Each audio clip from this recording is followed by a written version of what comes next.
Liberty recordings. Liberty recordings. Yes, that's what I've been listening to today, non-stop.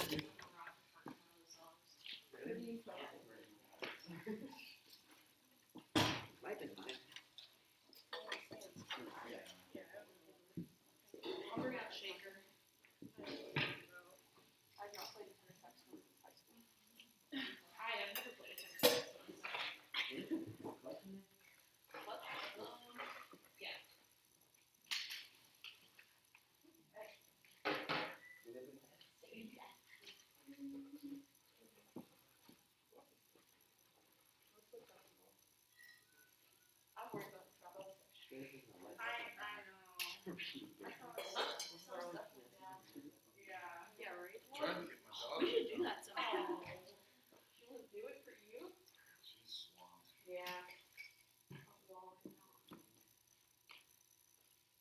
She put food for me for like 3 years. I put the felt on top of them.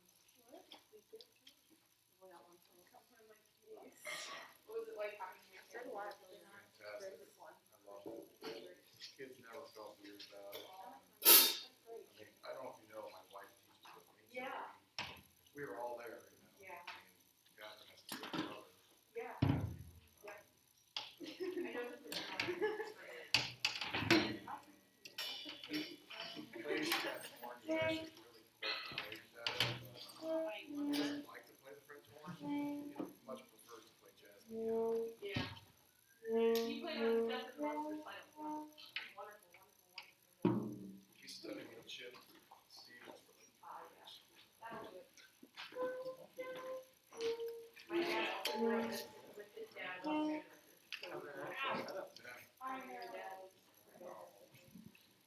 It's not safe. No.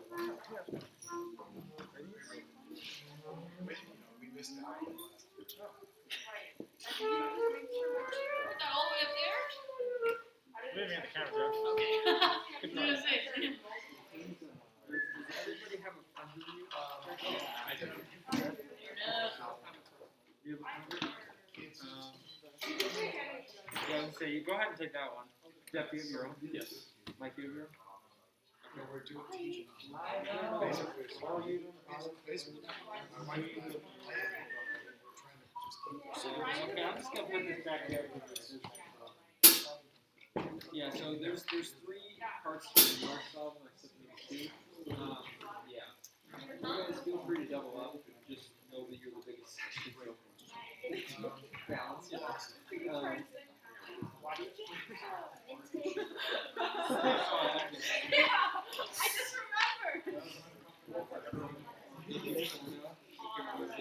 No, this is awesome. Yeah. There's like 1 or 2 that I want to leave on. But like, they're not horrible charts if anyone wants to try it.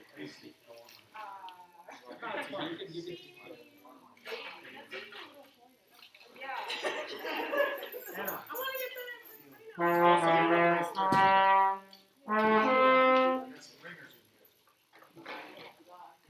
Just saying, everyone wants to.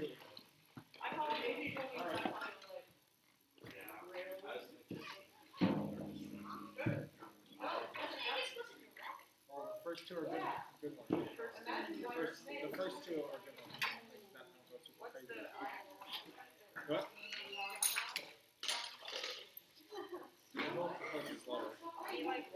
Alright, we'll look at it. Battle. Oh my God, it's like the olden days. I'm reminiscing. Sorry, Yeah, why do I have it? What if I have Hasbro Gate? I could.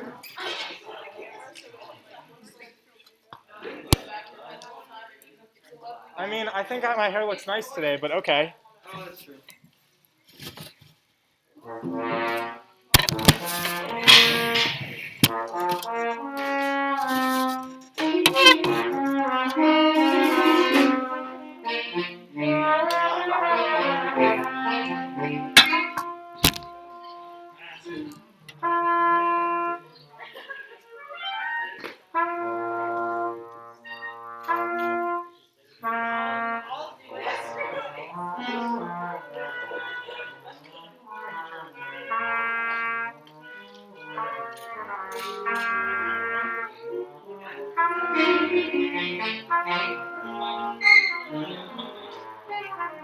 No,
I have a key.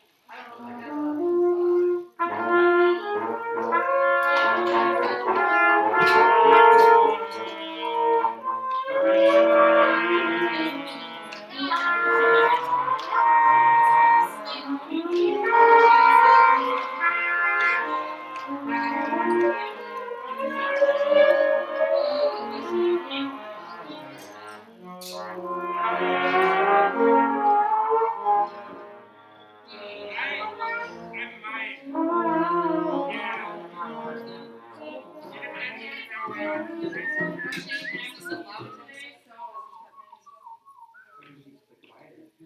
Yeah, okay. Pretty loud. No, you can. Where's my palette?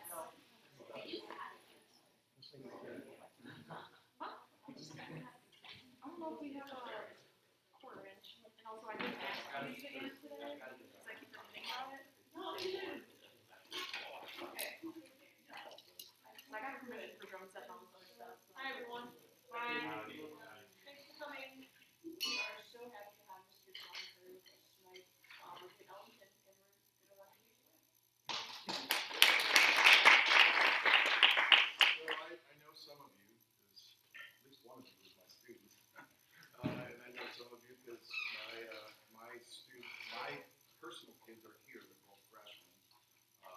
Matthew and Catherine are freshmen here. And they know some of you guys. So, well, the majority of you guys are music ed majors, right? Okay. And have you guys been in front of a group before, or have you played in a jazz group before, or are you guys playing secondary instruments, or All across the board. all across the board? Okay. So let me just tell you a little bit about myself. I grew up in New Jersey, or in Brooklyn, New York, and I had a really horrible middle school band director, and high school band experience. Not very good at all. I did go. I made the county band. In the state of New Jersey, there's a bunch of different regions. It's kind of like ILMEA, but it's smaller. But it's a very populated state. So I made a county band. I get this flyer in the mail that says, "Oh, you can travel Europe for 3 weeks." Probably some of you guys got those things. My grandma said, "Well, if my grandson has the opportunity to do something like this, and he's working hard, I've had it paid for out for 5 years. I paid for half of it, and my grandma paid for half of it." So I went. I met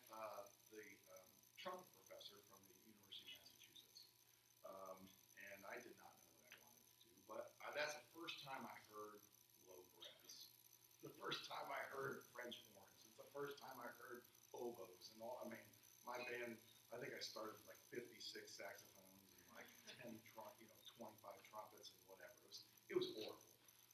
Anyway, so I ended up going to the University of Massachusetts and studied with Lynn Block. I'm a classical saxophone player. I never played in a jazz band in high school and didn't know the first thing about it. And so they had auditions for jazz band. At UMass, they had 3 jazz bands there. Dave Sporny, who actually went to U of I, was the lead trombone player for the U of I big band under Garvey back in his 60s, did the second band.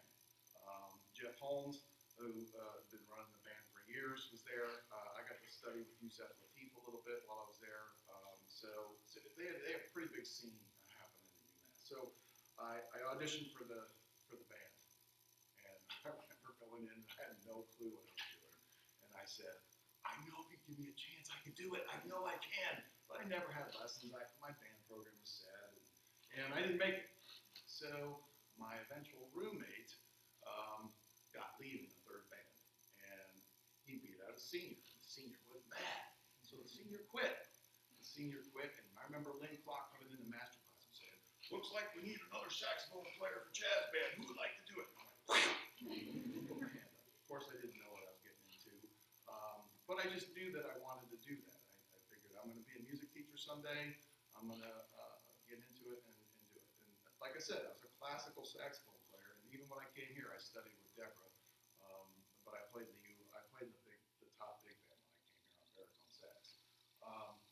But I learned how to do it. I learned how to play just by sitting in with other people and listening to their articulations and listening to stuff. When I came to the university, I remember trying out, and I got put in the top band. I was thrilled because I was never really in the top band at UMass. I was in the second band the whole time. But the difference between the two was one was like student compositions, like University of Miami kind of stuff, Eastman kind of stuff, and then the second band was all the stuff that U of I was doing. Back in the day, it was all like the swinging stuff, the Duke Ellington, the Thad Jones, the Count Basie, all the real swinging stuff. And so that's what I grew up in playing in that kind of stuff in that band. I got in the top band here. I started teaching private lessons in Paxton, Illinois. I went from 5 private students, 2 clarinets, 2 flutes, and a saxophone to a private studio of over 80 kids. I was making good money. I was making really good money as a grad student. I bought my wife's ring cash. I'm sure when I walked in there, they thought, this guy's a drug dealer. But, I'm talking to MJ Reed with, $4,000 cash. So anyway, back up a little bit. I go after I graduate from here. I'm playing in U of I big band. We played at the Midwest Clinic. We're playing all these really cool charts. I go to my first job. I get a job that is 100. I think it was about 260, 270 combined junior senior high school. And all I knew was what we played in the top band. And I was trying to cram these charts to these kids who never played jazz before, and it was not good. And I had a horrible budget. I mean, lots of different things. So I get my second job. I'm an assistant in another position in Indiana, and lo and behold, what comes in is this box. Back in the day, you used to get this box with 6 essentially Ellington charts. The gal who I was an assistant for, and we can go on forever and ever about that situation, but the gal that I was an assistant for didn't want to have anything to do with it. So I looked at it. I was like, this is really cool. This is like actually real, essentially Ellington stuff. I don't know if you know, it started out on the East Coast and then started to bridge out across the country in about 1998 or 97, I think, is when it opened up to everybody else. So I got the charts there, and then I moved to Champaign after a year. We didn't see eye to eye at that school. So I came to Champaign, and we built a wonderful program. And the boosters said, hey, we spend money to send our kids to camp. Let's send our band director to camp. Like, okay, that sounds cool to me. So in 2000, I went to the very first, essentially, Ellington Band Director Academy in Snow, Mass. And I got to meet, actually, it's funny, I marched cadet to Bergen County too. I'm a contrabass player. But a friend of mine who was teaching at LaGuardia School of the Arts in New York City saw me and he goes, "John, what are you doing here?" And, we hadn't seen each other in a few years.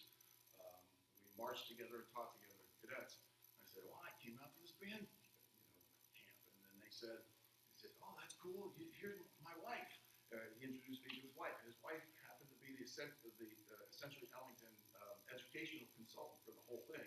So I was like, "This is cool." She's like, "You want to go to lunch with us?" I was like, "Sure." So I went to lunch with Wycliffe Gordon and Terrell Stafford, and I was sitting this far from Winton that very first time. So that's how I got into the Essentially Ellington thing. Like I said, I was a classical saxophone player that really didn't know a whole lot except for sitting in a band and playing. That's how I learned how to do it. So then I came up with some things for myself by doing things many years and going to lots of clinics and lots of things in here. Now I realize that we're kind of just sitting. I'm not sure if we're sitting exactly the way we should be sitting. Is there supposed to be another alto player here? Okay. And are you guys playing first and second or a couple minutes? All right. All right.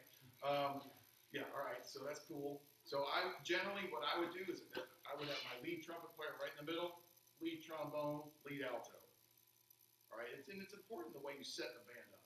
It really is, okay? And I see all kinds of things.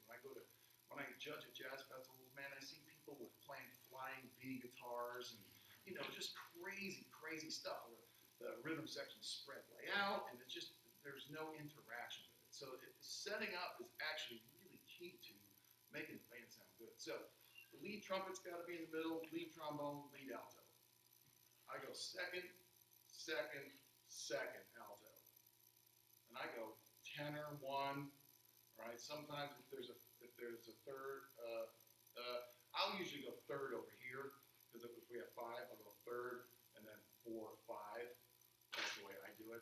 And then same thing on trombone, 1, 2, 3, 4, bass on that side. Some people put the Barry and the bass bone on that side. That's generally, I've seen it in some professional situations, but I think a lot of times middle school people do it, partly because the Barry's next to the bass and they can hear that a little bit better. And those are the philosophical reasons for doing that on that. So that drum set obviously is not really a jazz drum set. Okay, I would tell you if I was judging, or if you want to know, you're going to want to have a 20-inch bass drum.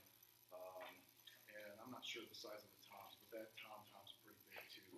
I would definitely have different size drums, and the heads are important. Coated head is important on the snare drum. It's the kind I use. They're like kind of off color, or Renaissance or something. I think that's what I use, Renaissance, with a coated head. So if you're playing brushes, you can hear the brush sound on there.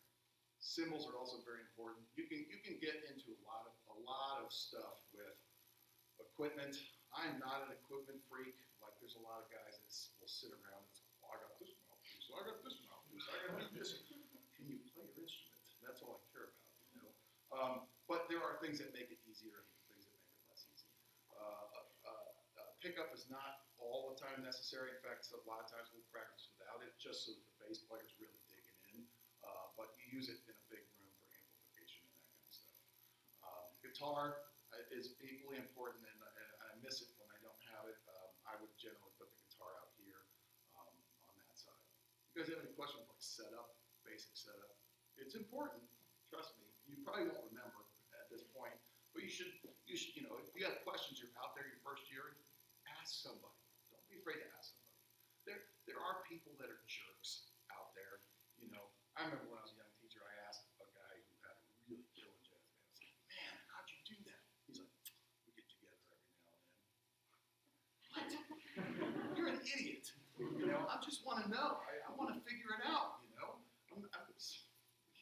People go to these jazz band competitions like, "Oh, we got to be the best." I could give a rat's ass about that. We just go and we have fun when we play. Okay? If I get into EE, I'm thrilled. If I come in last place, I don't care. We get to go.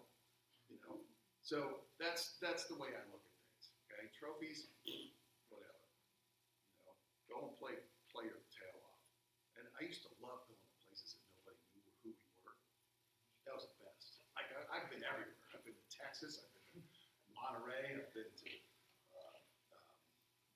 Georgia, the swing central they had down there 3 times, Louisville. I mean, I take the band everywhere. Okay, and don't be afraid to do that.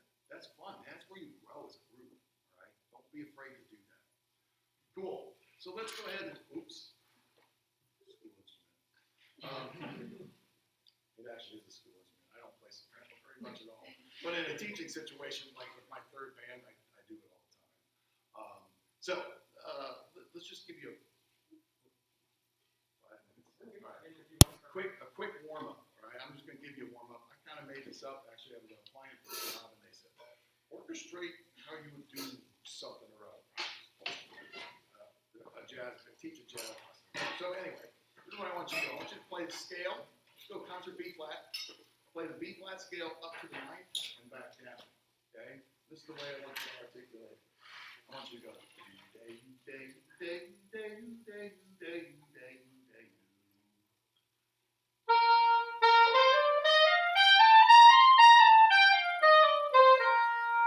Tonguing on the off 8 note. 1, 2. You just play time, and you can play the exercise. 1, 2, 1, 2, 3.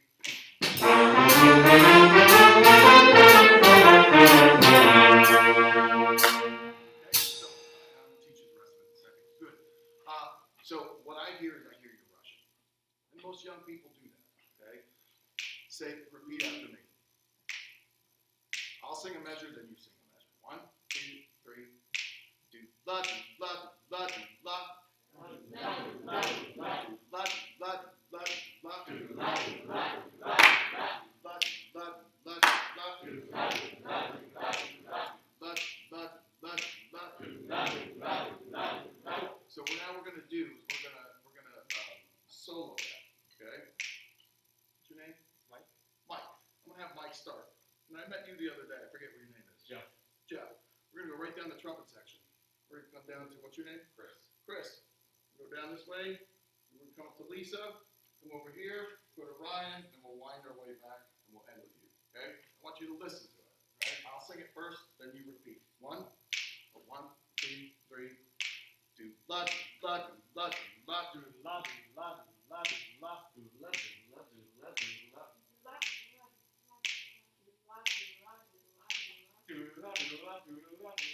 la do la do la do la do la.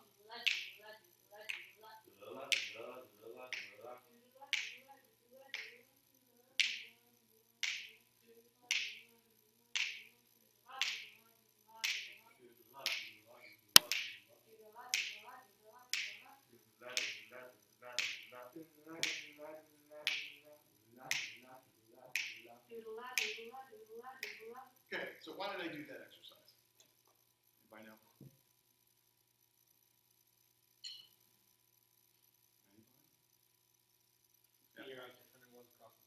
Yes. Did you guys hear a lot of difference? Some people were playing like do like 16th, 8th, and 16th notes, or 16th and 8th. Some people were muffled, some people were this, some people were that. The band's not going to play cleanly unless you can articulate it the same way. I'll just give you that clue. Okay?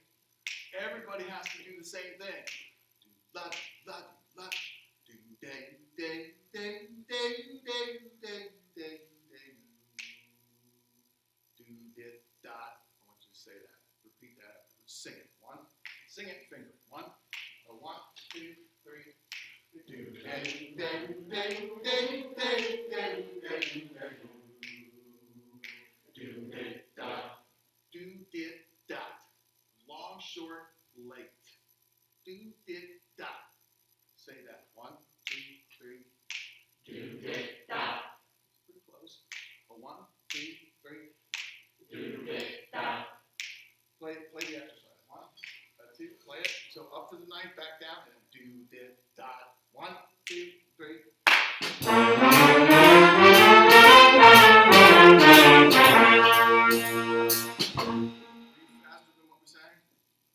Yes, you were.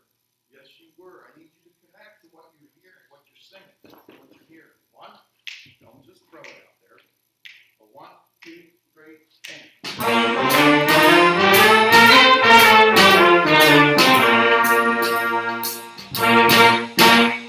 Next part is whole note, concert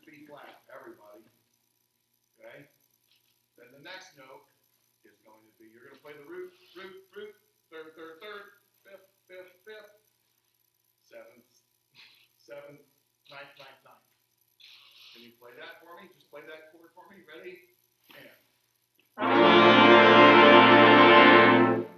So it should be up the octave. So you should be playing your A. Play A for me.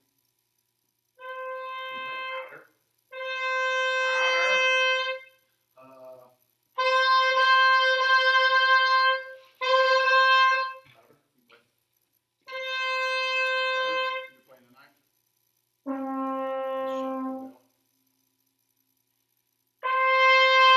Put it on the wall back there. One. Play that chord. 1, 2, ready.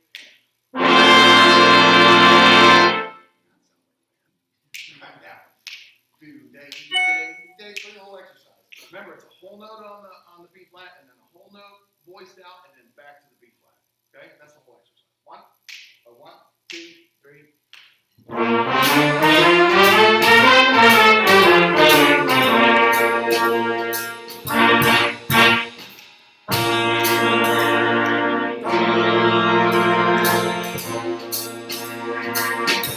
Sing it once for you. Do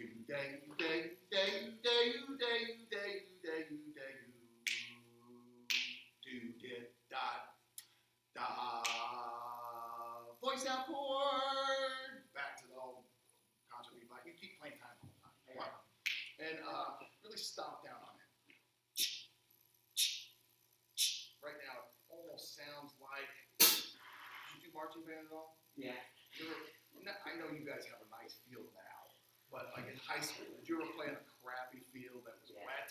Yeah. And you come inside with those wet sneakers and you hear squish. I don't want that. Give me some chip. 1, 2, again, 2, 3. I know I'm being a stickler, but you're rushing. Do day, hold back. 1, 2, 3.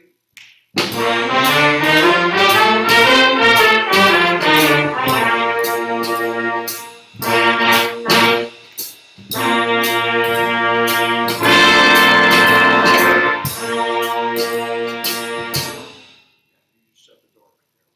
Okay. I usually put the do did dot break right there. Ba. Okay. I know we're getting into the weeds a little bit here, and if I had you guys for a long time, I'd really be able to fix some things, and you guys would be like, "Oh yeah, that's cool." All right. Now, take one step further. You do different keys. You do minor. You do diminished. You can do whatever you want. The sky's the limit. Okay, does that make sense? Then that gives you some harmonic development as you're starting to work with your kids. Yes? Yes. Yeah. Cool. All right. Enough of that. Let's play some other song on my heart. Anybody know this tune? Have I played it before? Cool. All right. I did this. This may have been my first or my second year. My first or second year at Champaign that I submitted. This for something else. Did get in, but.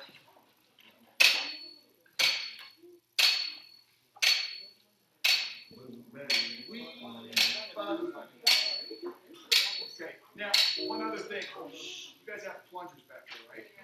Now, you guys have mixed match plungers, all kinds of stuff. If you played in a jazz band before, I didn't know this until Wycliffe Gordon told me this. You need to take a drill and you need to drill a middle out.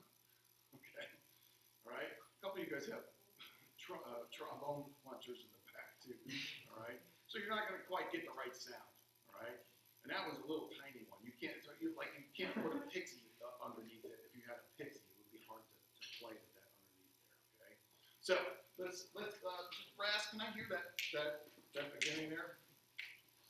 Boom bop, boom bop, boom bop, boom bop.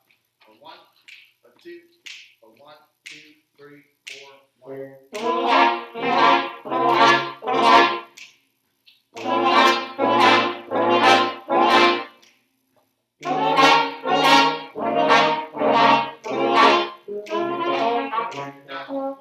all right. So now, Terrell told me this trick. When you are playing with a plunger, it's not just the plunger that makes the sound; it's your articulation.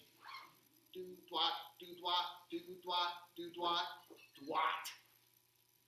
Do twat, do twat, do twat, do twat. Now, as we do sectionals with this, we'll stand around and we'll look at how closed off it is, if it's like a little bit open, or how open it is. Okay.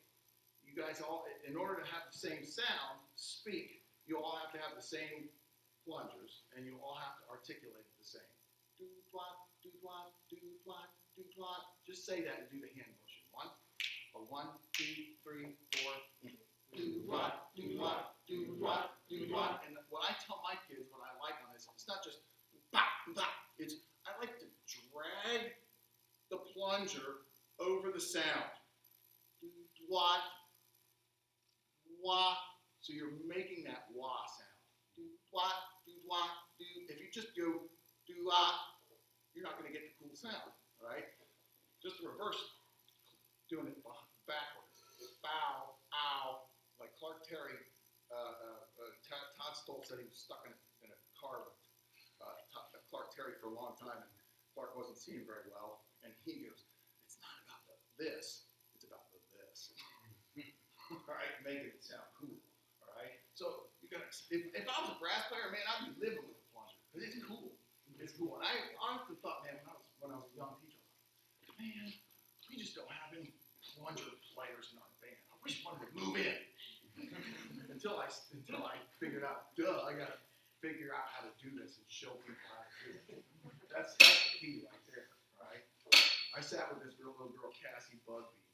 She's married to like a minister now, but she went to Eastern to major in music. When we went to Central Ellington, we played the Mooch, and she's a cute as a fucking little girl, and she came out with this big sound, and I taught her how to do all this, and if you put a double tongue behind that thing, like Winton, and those guys were like, "Ooh," and then she did it again, and they're like, "Whoa!" Like that's some cool stuff, man. It is cool, man. Try again. 1, 2, 1, 2, 3, 4. Dude, I hear this. Ooh ah, ooh ah, ooh ah, ooh ah. I want to hear do twat, do twat, do twat, do twat. Tongue the second note with a D attack. Do twat, do twat, do twat, do twat. 1, 2, 3, 4.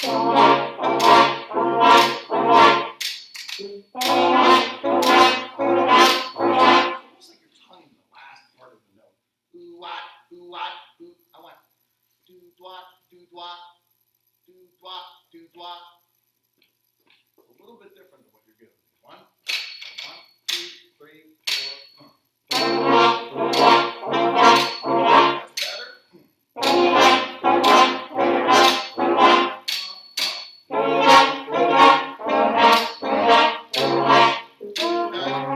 Oh, it turns around there, right? Doesn't it? 1, do dot, do dot, do dot, wah. I think, right? Do dot, do dot, do dot, do dot, do dot, do dot, do wah, do wah, do, and you can play around with that however stylistic you want to play it. Okay, that's the fun of it. Okay, now, are you playing a little solo? You have it in your part? Okay, cool. You have it in your part. All right, cool. Here we go. 1, 2, on top. A 1, 2, a 1, 2, 3.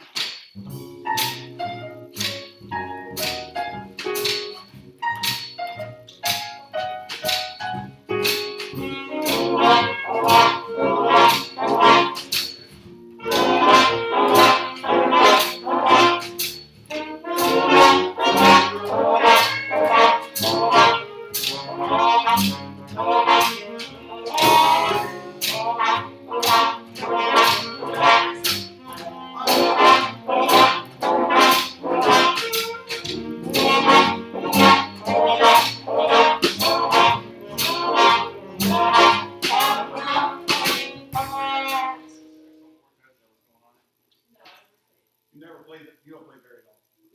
All right, that's cool. That's cool. Yeah.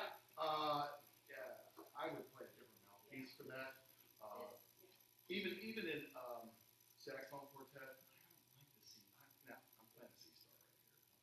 I'll be honest with you, but I'm not a soprano player. But I play an auto link on there, and everybody's different. I play an auto link that's been opened up a little bit. It's a metal one, and it actually has a tenor ligature, or no, it's an alto ligature that I've bent around it to fit around it, because the ligature that comes on an auto link is awful. It's dismal. All your reeds will work. Okay, mental note: don't use the auto link ligature. Okay, but yeah, there's Berg Larson's a good mouthpiece. Some other things. Mouthpieces are huge in the saxophone section, probably in the trombones and trumpets as well. You're playing the Giardinelli too. I thought Catherine was the only one that played on Giardinelli. That's funny. And the only reason she plays on it is because she lost her mouthpiece at the Midwest Clinic, and some guy at the Giardinelli gave her one to play. What? It's Dennis Witt. It looks exactly like the Giardinelli one. All right. Cool. All right, that's cool. Let's do. So you can play bigger on that. And I like what you did at the beginning. When it starts to have chord changes, feel free to play something different. You don't have to play exactly what's on the page there. All right, that's why they're there. You can just fool around with it on there. And if this was my band, I would suggest not playing what's written there. Okay, but you can play what's written there up until like 2 bars before beat. Okay, does that make sense? And if I was going to teach this tune to you guys, I would have all you guys learn the melody. So that you get the melody in your head, so you know how it fits.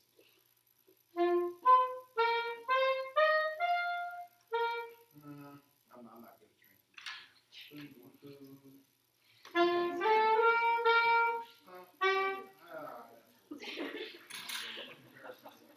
All right, let's take it to A. Good. A. 1, 2, A, 2, 3.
Over to G, and I'll have you sing it.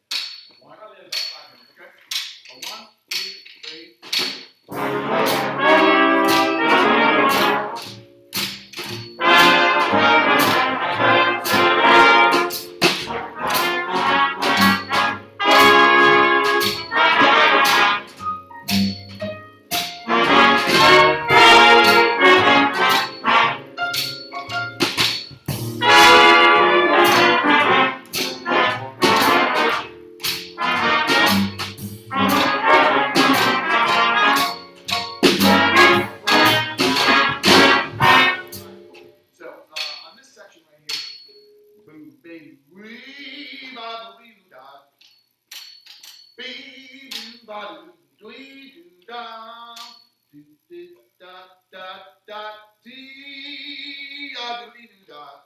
Listen right here. Dot, dot, tweet, dot, do, did, dot. Hear that? Dot, dot, fat, fat. I would add rooftop accents right there. Dot, dot, tweet, ba, do, did, dot.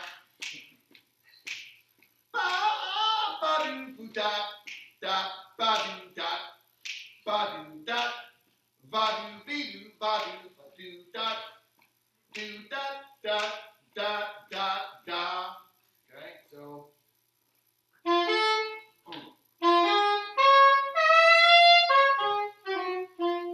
clap would be nice.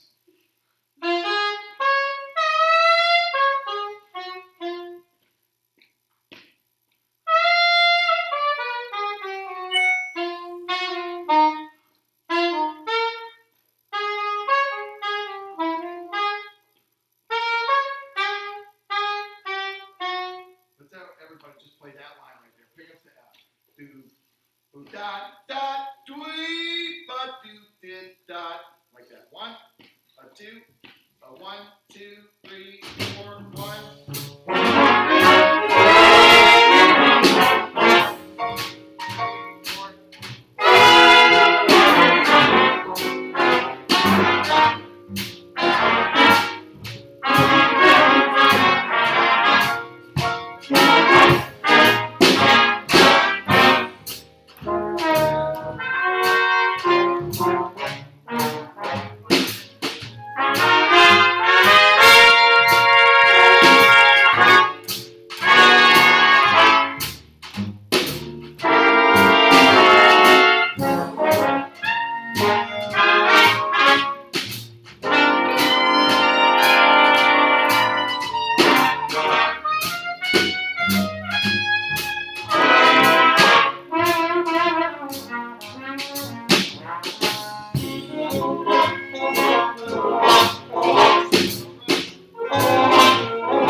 Seconds. We can move on. Let's just move on. All right. I can dig in. Yeah. Mike, you're up.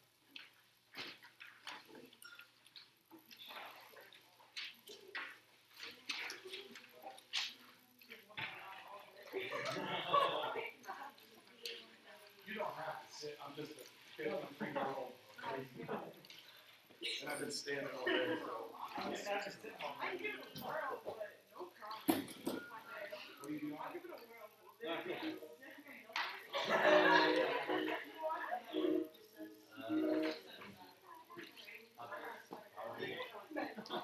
He said no.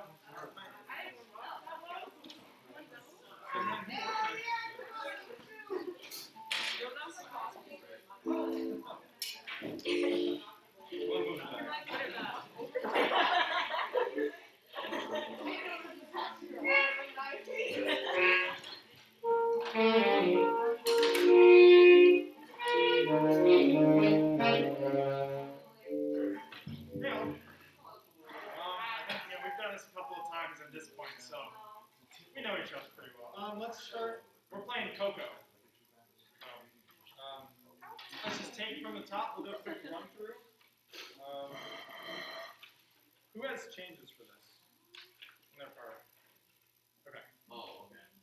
Yeah. I was gonna say I think it's just you. So we'll go through the solo changes once, and then we'll keep going.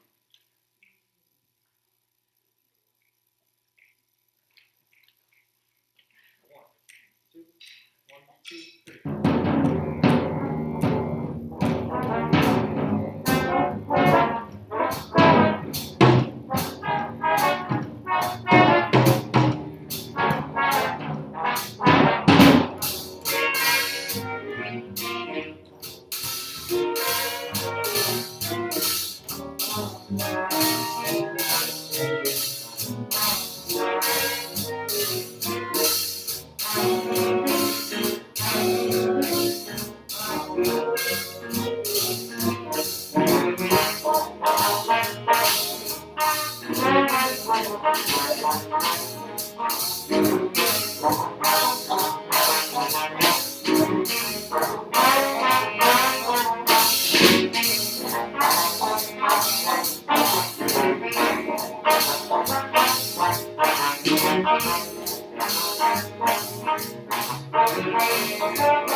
Yeah, okay, cool. So let's go back really quick. Nice first read. Can we go back to... Let's check out letter C. I want to find letter C. I want to work a little bit starting with, letter B. Let's go back to letter B. Trumpets, can I just hear you guys with the punches? One. And then touch together on my half. Yeah. 1, 2, 1, 2, 3, 4. Yeah, okay. Yeah, so I think a little bit kind of what we were talking about in this tutorial on that last chart was kind of keeping that motion a little bit more open and not as much. Yeah, what's up? You got this hammer? Yeah, that'd be awesome. So kind of getting into that.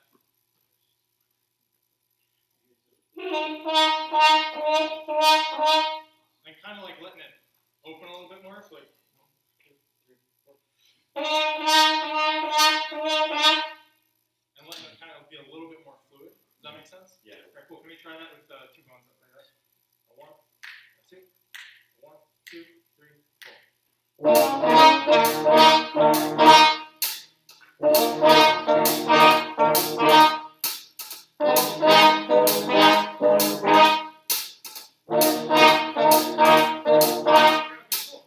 Yeah, nice. Just make sure that we're not rushing that as we keep going. But that's the right idea. And then can we go ahead and add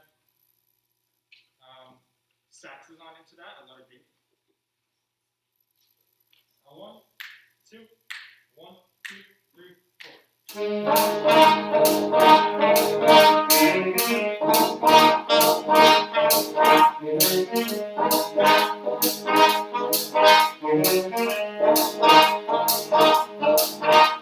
So saxes, as we keep going into that, we just have that same like repeating figure over and over again. We gotta keep making it interesting, right? And so getting into a little bit more of the style. Ba-do-bo. You know that swing. Ba-do-bo. Can we just sing that? 1, 2, 3, 4. Sorry, yeah. You have pickups into that? 1, 2, 3, 4, 1, 2. Ba-do-bo. Ba-do-bo. Ba-do-bo. Cool. Yeah, that's the right idea. Can we get everyone at B? Everyone playing? Minus the solo. 1, 2, 1, 2, 3.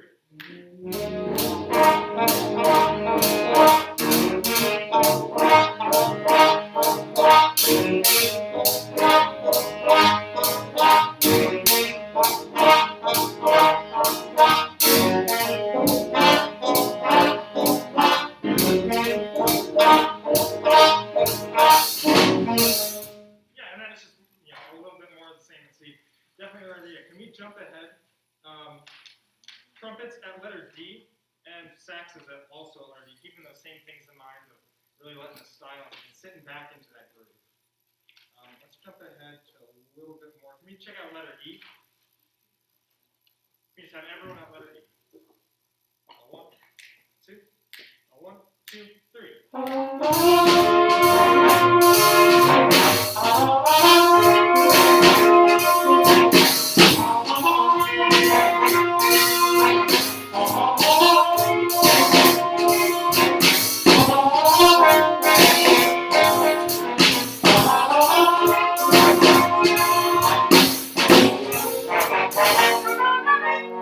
So we kind of switched back and forth now a little bit, right? Trumpets, you guys have saxes, now saxes, you guys have trumpet parts.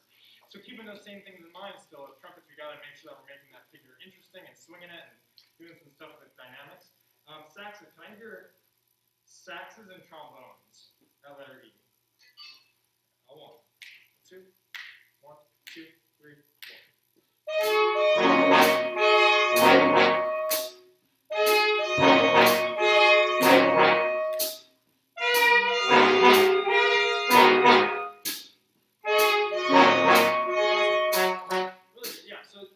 You guys are doing a great job of really nailing that second articulation.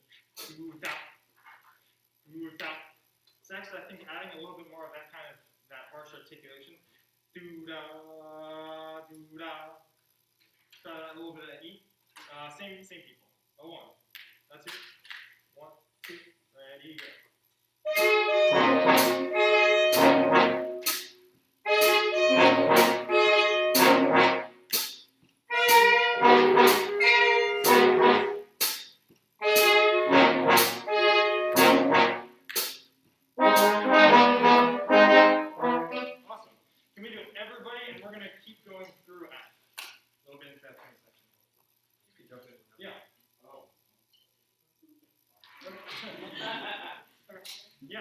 Same spot, starting at E, we're going to keep going probably till G or maybe a little bit more. 1, 2, 1, 2, ready,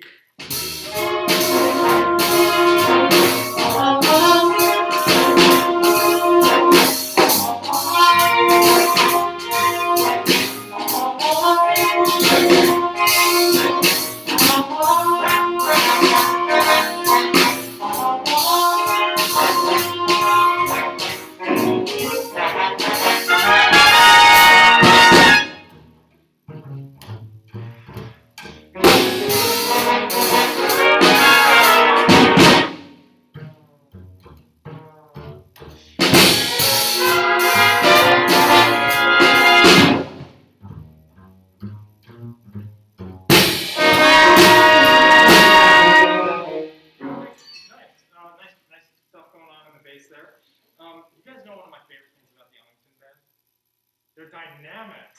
They're dynamic contrasts. So there's tons of that we could be doing here. Starting, right at letter F with those forte pianos, hitting and then coming real quiet and growing into those second measure count 3. Do da. Getting that same articulation that trombones were going with earlier. Can we share those first 2 measures at F, everyone? 1. Take pickups. 1, 2, 1, 2, 3. Yeah. Thank you. You what? Oh, thank you, lead trumpets. Yeah, and so trombones, when you guys come in at that nice strong forte and help lead that drive into it. Same thing, we're going to keep going. 1, 2, 1, 2, 3.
use some kind of yarn mallets or something Yeah. like that on the tom tom, and it really brings out the primal sound of like the Cotton Club. That's what he's going for on that kind of stuff. And I think the overall dynamics. I was reading through some of the liner notes of this. It says it could be really primal and like saxophones are wild sounding and that kind of stuff. I think there could be lots more craziness going on. And it says like an F. It says what is needed here is sheer power. That's what it says in the score. Like think if you don't know, like these EE charts have all kinds of really cool stuff in here for you. It tells you, think about this letter, think about this letter, that kind of stuff. The rhythm and the saxophone when you guys were playing that,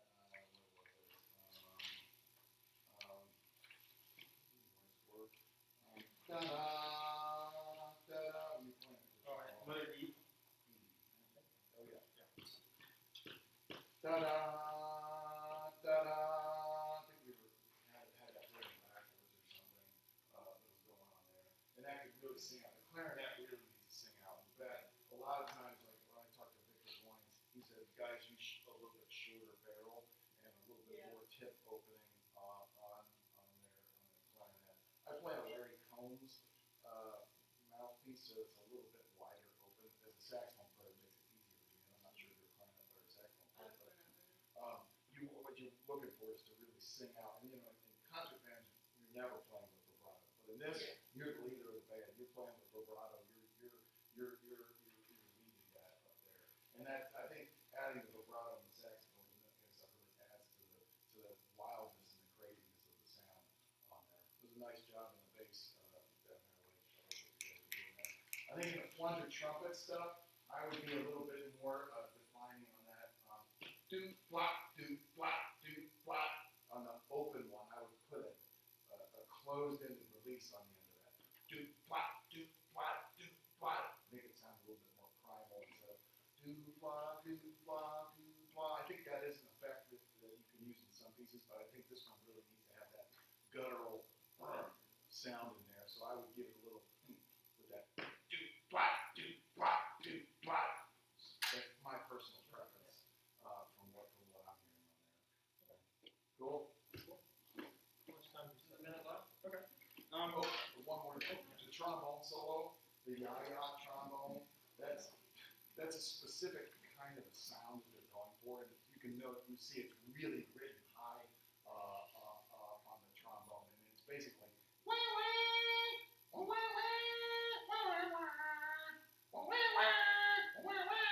you're supposed to have like a pixie mute in there, and it's supposed to be tight, and it's you're literally it says yaya in your part, and that's kind of the thing that you're going for on that. So even though there is a chord change there, if in these kinds of arrangements, you probably want to stick a little closer to that kind of a sound in there. It's to mock somebody like singing. It's human voice that they're going for. Nice job, Mike. All right, thank you.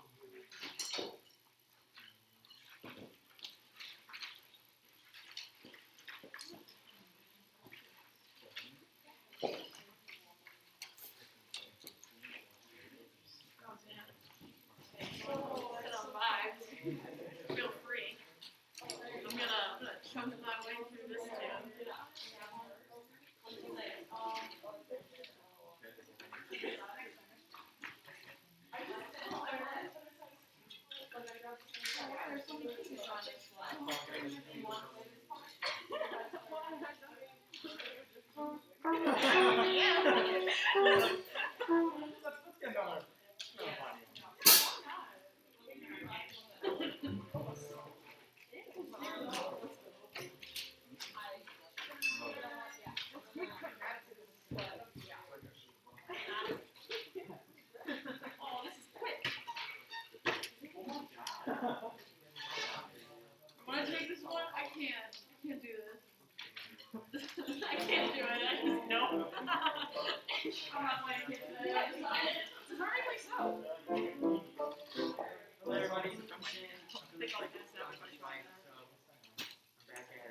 Oh, I think I might okay. do it.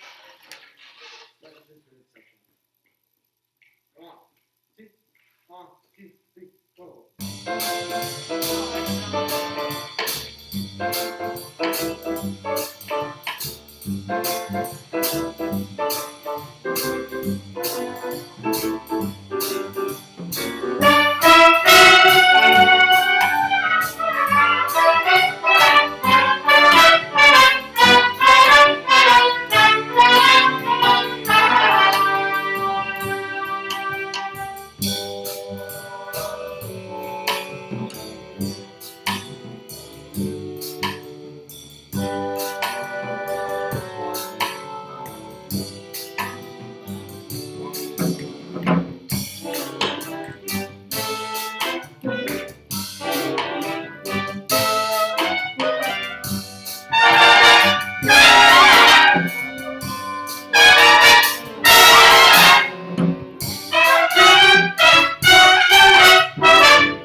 can we start the bottom four? I want to get all the trumpets come in at that staggered part, and then we in for trombone. So everybody in, but this one's for the trumpets, okay? Measure 4. A 1, 2, a 1, 2, 3.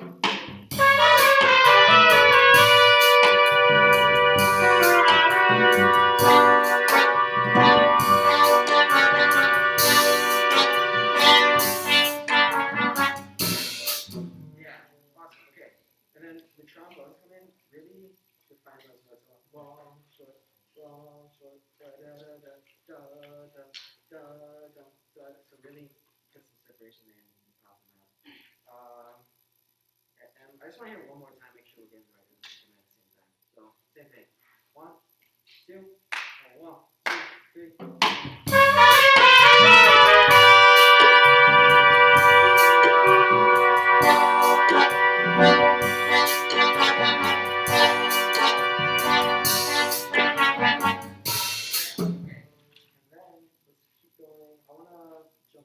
Hey, can I say something real quick? Yeah. This is not right yet. I would have them bop it. Okay. You guys know what that means? Yeah. I would have them bop it. Because all of the 8 notes are present there. Yeah.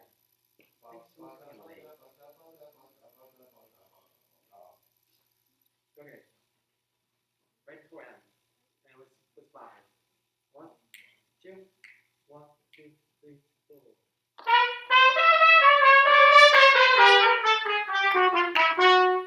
Yeah, it's better. I think the last person coming in is coming in here. Let's do it one more time. 1, 2, 1, 2, 3, 4.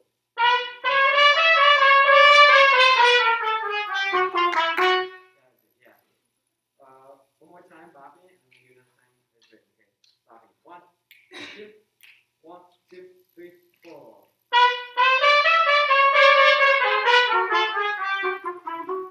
Nice. Okay. Now let's do it as written and with everybody. Then I'll continue on to N. Okay. 1, 2, 1, 2, 3, 4.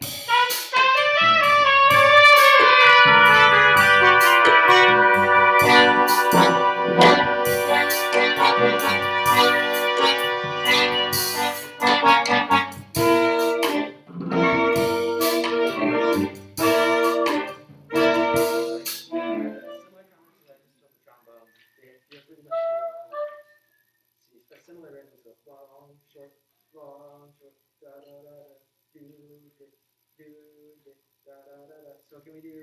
Let's see. So we can trade off trombones, switch into saxophone. Let's do third measure of M. Everybody. And then we'll keep going. 1, 2, 1, 2, 3, 4. Yeah, better start that. 1, 2, 1, 2, 3, 4.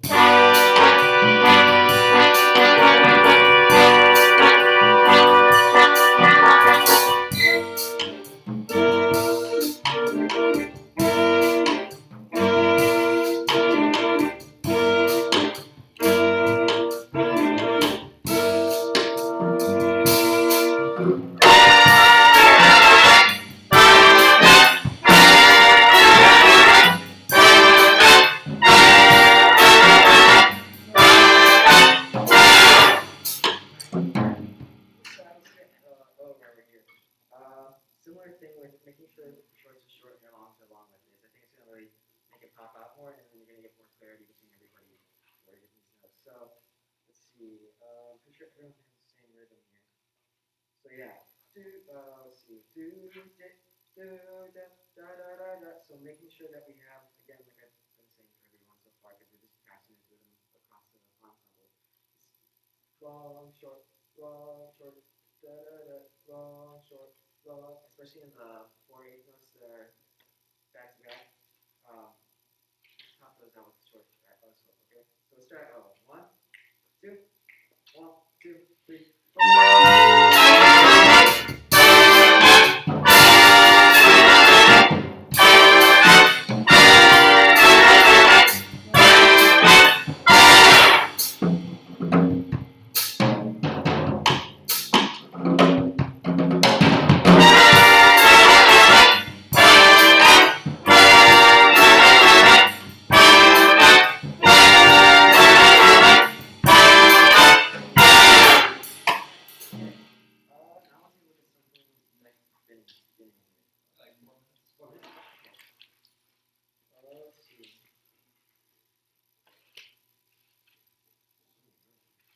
Can we start red? See, I just want to see something.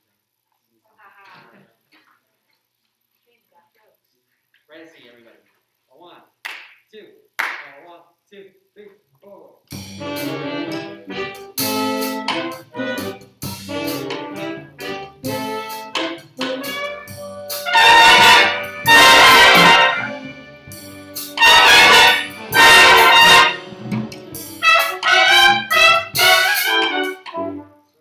See when the trumpets come in, make sure, I really want to make sure everyone's together. Right now, everyone's kind of staggered a little bit and then it's giving this weird effect. So, really think about your subdividing and laying back in the pocket right there. And just feel it. And then just land perfectly in there. Let's see. Let's do C one more time.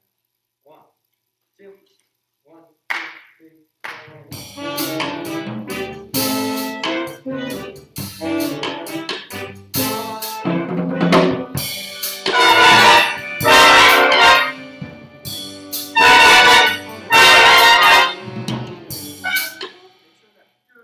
That last note, we just cut off short. Some people are hanging over and then like we're all ending that note at different times. Some of us are also ending it because I want that one to kind of hang on. Let's keep going. Let's go to D. Ready? D. 1, 2, 1, 2, 3, 4.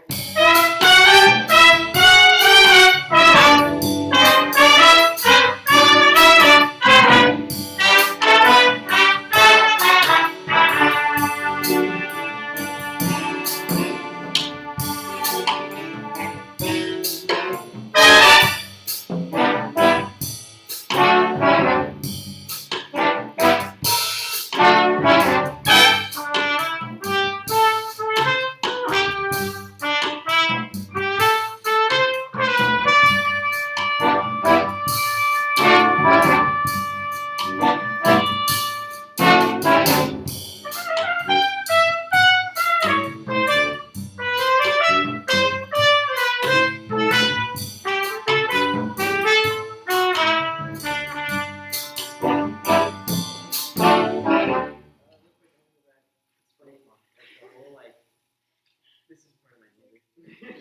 So I'm assuming you guys did that. Thank you. Where did you say? H, yes. Let's see. We're at H? Alright, can we start at H? What time was it? 1 minute. Alright, let's start right at H. 1, 2, 1, 2, 3.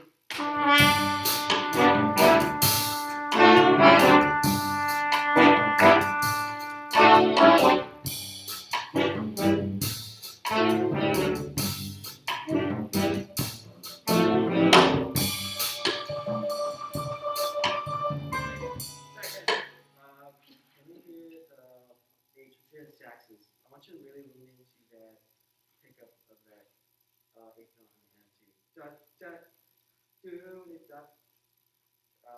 Right there, H. 1, 2, 1, 2, 3, 4.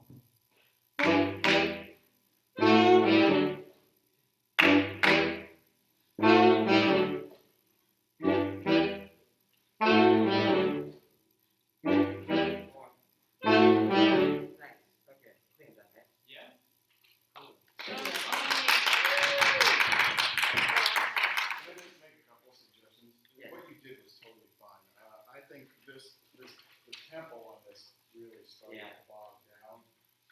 It's almost like you took a dog out for a walk that had 2 legs or something. So I would keep it moving.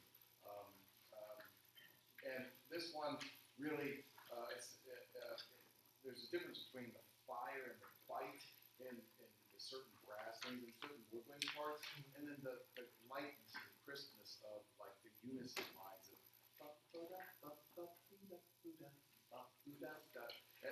that unison, all the trumpets and trombones, it just needs to be lighter, and then other places, really need to dig in.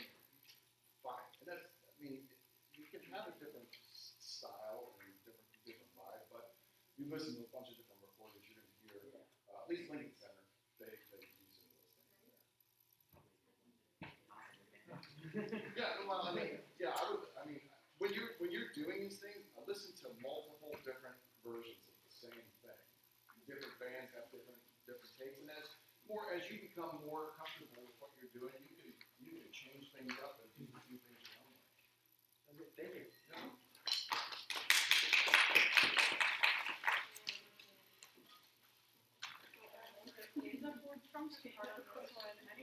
Alright, we're in. Okay, guys.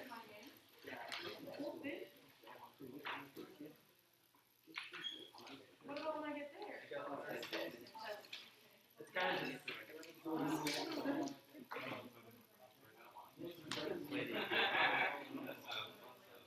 I wanna play the Mariah part.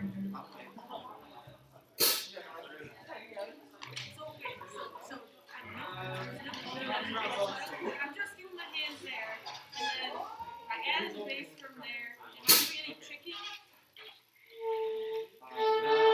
You got the tenor solo?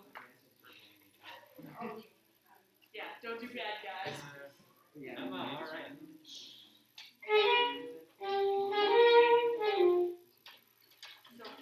Alright, we're to the top. You got it? I'll figure it out. With your fingers on that? Alright. Right? Yeah. Nice and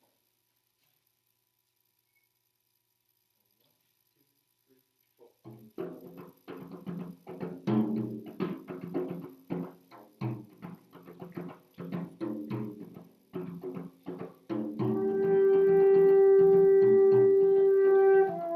1, 2, 3, 4.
especially emphasize that and to 4 and then the downbeat of 1. Boom, boom, ba-doom, ba-doom, ba-doom, ba-doom, boom, boom, ba-doom, Okay. ba-doom. All right. Wonderful. Wonderful trombone solo, also the all-around clarinet tenor. I love this piece because it has a chance for you all to be very expressive with your playing, right? Lots of texture things, color changes, soloistic elements, very cool. Can we take it at B when saxes come in with the melody there? It's kind of the clarinet lead to start and then barry lead, kind of those two ends. Everybody else just kind of fill in supporting those sounds. Pickups to B, here we go. 1, 2, 3, 4.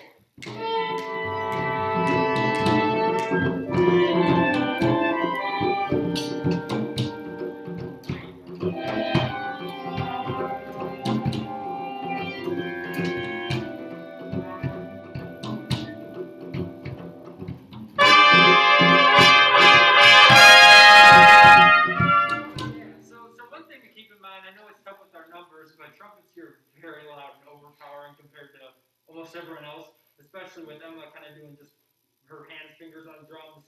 That's bass isn't with an amp or anything. So really just be mindful and then kind of balance out, make sure we're listening all around. Great dynamics though. I love how you grew through that phrase. Wonderful.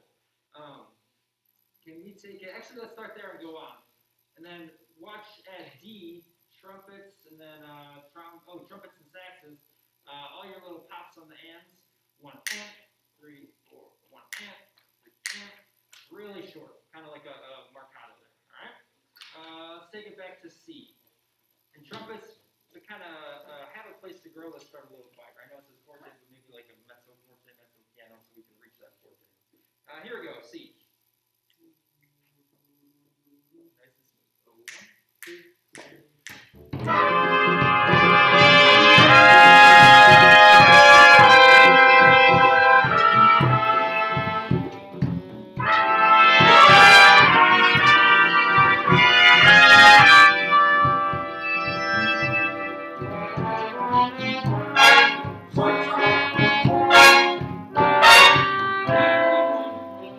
1, 2, much better. Can we just share brass and saxes with those hits right at D?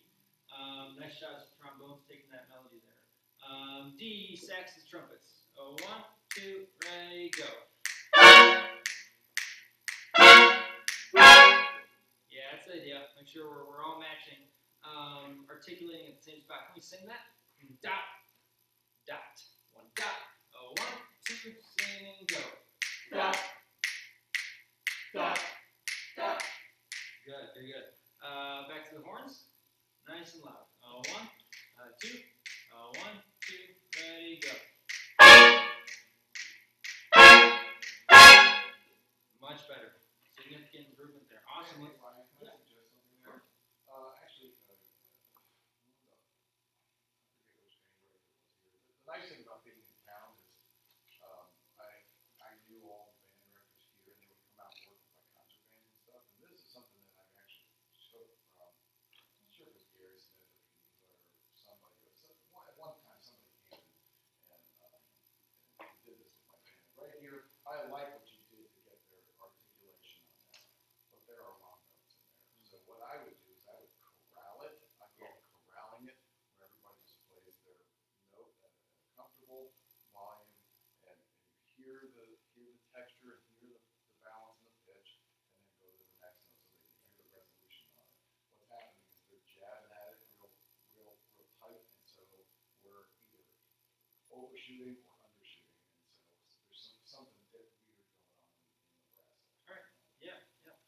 Let's try that. Let's corral it at D. Think tone. Da, da, da. All right. Trumpets and saxes. 1, 2, ready, go.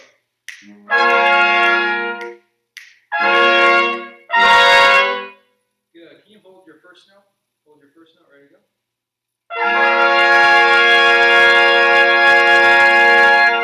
Second note.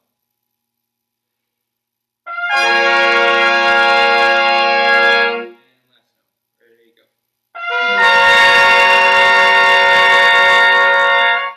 Okay. Let's go, everyone there, right at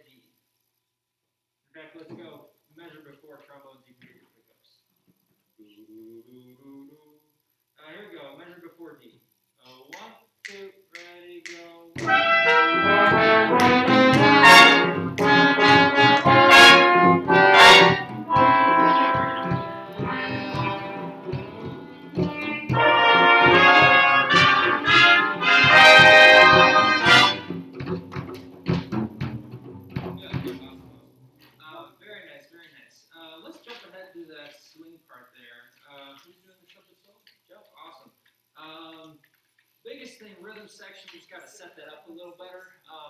Emma, check that out going into G. Sorry, I got a little lost. Oh, you're good. Going into G, there's kind of that rhythm there to get the swing starting to happen a little earlier. And then once we get to the swing, if you could do kind of a heartbeat 4, does that make sense? No. We're back on 4. Let's go. We go 4-4-G, everyone. Yeah, it's a bit of a transition there. Here we go, 4-4-G. And then saxes, you're doing it when I kind of mentioned, just shape all of those. Maybe try crescendoing 2 measures, take crescendoing 2 measures, just to add some shape. And then as nasty as you can get on that trumpet solo. There's a total kind of change in mood, change in color here, so okay. Reflect that as best as you can, Jeff. Here we go, 4-4-G. 1, 2, 3.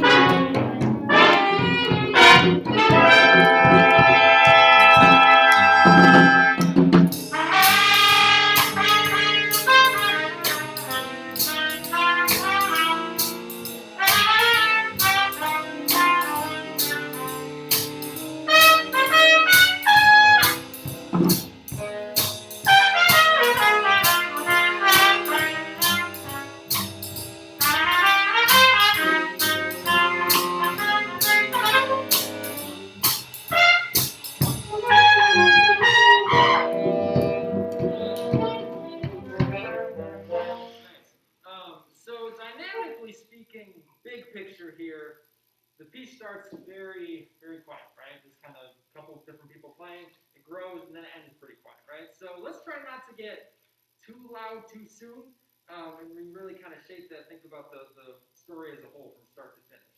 Can we, let's see.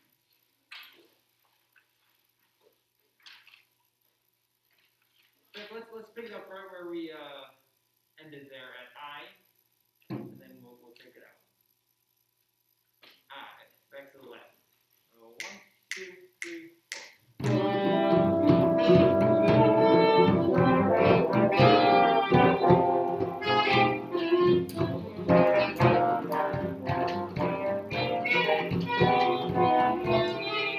Trombones, can I hear you guys there? 1, 2, ready, go.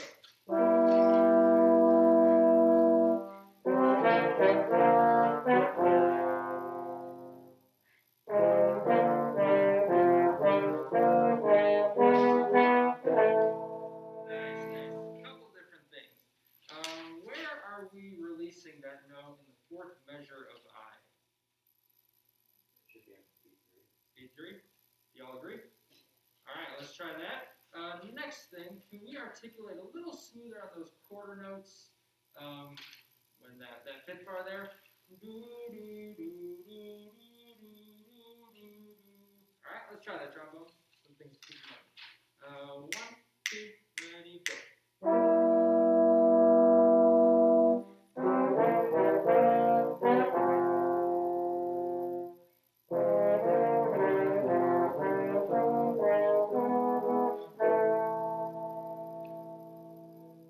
Beautiful, beautiful.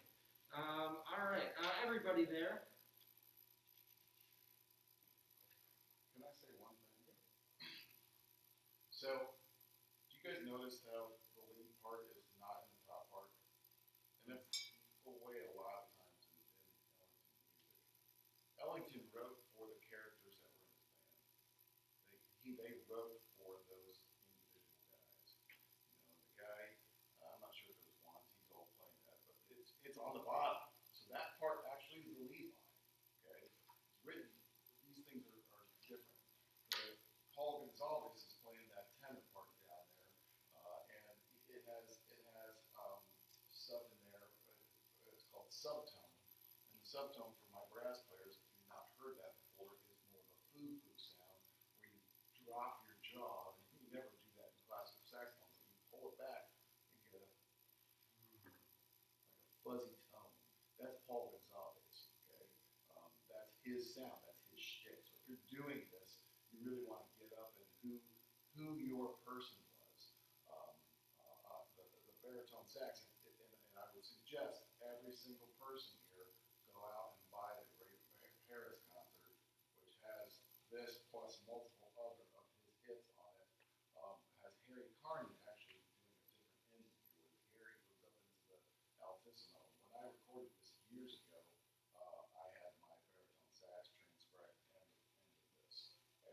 And you just want to get into the know of who these people were and why they played it like this and why he scored it that way and get into that. That part right there, that trombone is absolutely gorgeous. But it's very different than playing the Sammy Nissick or Basie thing because they would never have the lead on live. I mean, it's very different. Okay? I just want to point that out. No, great, thank you.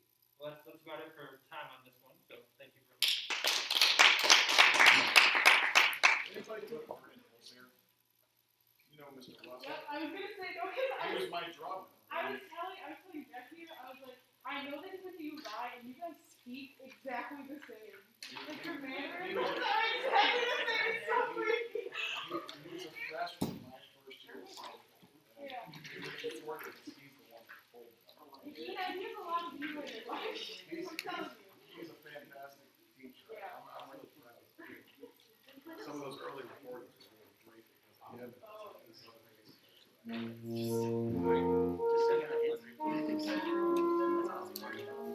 Play vibes. How do you know? You never come to me, man. Come play vibes.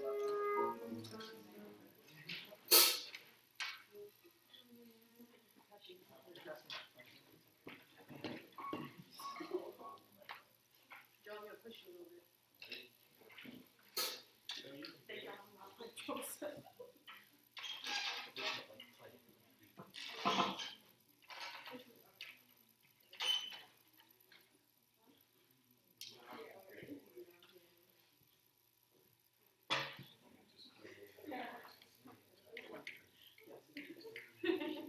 If you can. So in reading the notes on this piece, it says very much in the outright that everything is very loud. Do you see a lot of fortes in there? I want you to look and see when you have something that's not forte and really make sure you get it. And well, not forte. Come on. You know what I mean. That's a piano, that's a forte, I need those things. Why dynamic surprises? And we talked about how bass man did that well. And be able to go from that really big forte to that really small piano. Yeah. Okay, solo wise, I have piano, trombone 1, somewhere written solo. Trombone 2 I have trombone 1 and 1. Okay, good. And then the lead alto. Somewhere. Yes. Are you going off the recording I sent out? No, Changed I it. thought it was in. I don't know. Unless I read it wrong. Well, I inserted choruses in this. Yeah, no, I didn't do those. Are you reading the name? Yeah. Maybe I was wrong. We'll see. I don't know that it actually. It was in written. Oh, you know what? There was a page like that. I think I must have done that wrong. Well, the recording I sent you was my high school band. Catherine playing trombone. Right. Matthew playing piano. There was a But page. we repeated 2 sections. You did section. Okay. Okay. And we had it like that. So. Here you go. Oh, what?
Very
nice, thank you very much.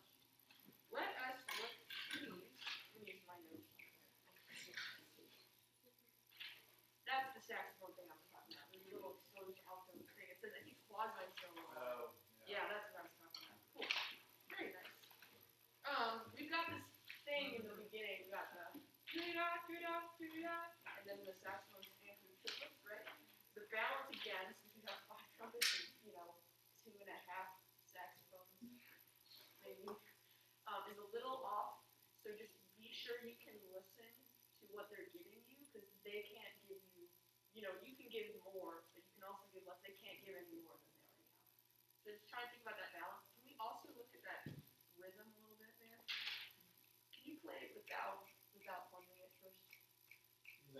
This is F8, yes. A 1, a 2, a 1, 2, ready, and 1. Again. Ready, a 1.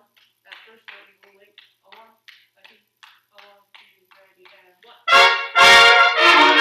Keep going. Can you please make beats 1 and 2 of the second measure of A shorter? Da, da, da. Da, da, da. Try it again without plunger. 1, a 2, a 1, 2, ready, and shorter. And D shorter. That's it. Let's add a plunger this time, please. And let's add saxophones too. Let's think about that balance thing we just talked about. And really rip into those triplets. Add some vibrato if you can. I'll show you that last one. Well, you don't have that one. Okay. Yeah. Here is A. Ready? 1, a 2, a 1, a 2, a ready, and 1.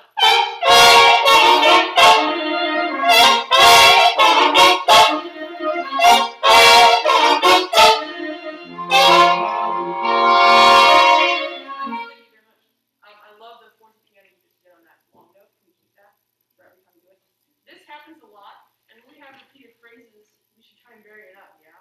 So can you just think to yourself about how you're going to play A differently than you're going to play, this is 8 bars after when it repeats again. And let's just have everyone at A, and let's try and incorporate that. Your notes on the second measure of A can be short.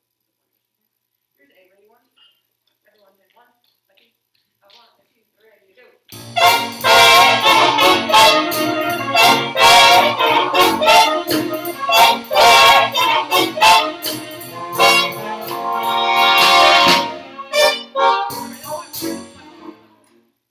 Good. That forte piano was great. Can you give me more crescendo on that? Can we get it back?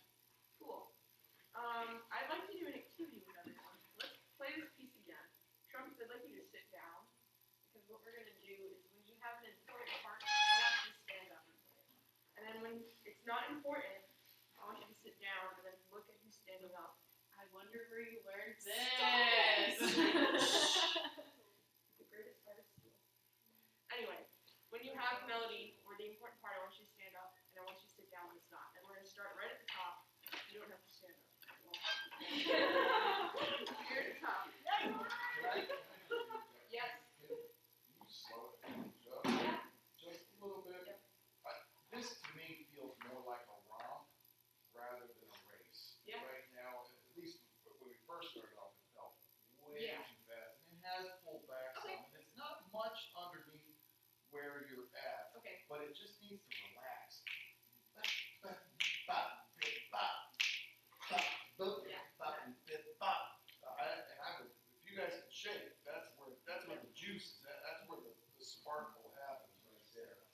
Think you're got it. Heavy on that back. That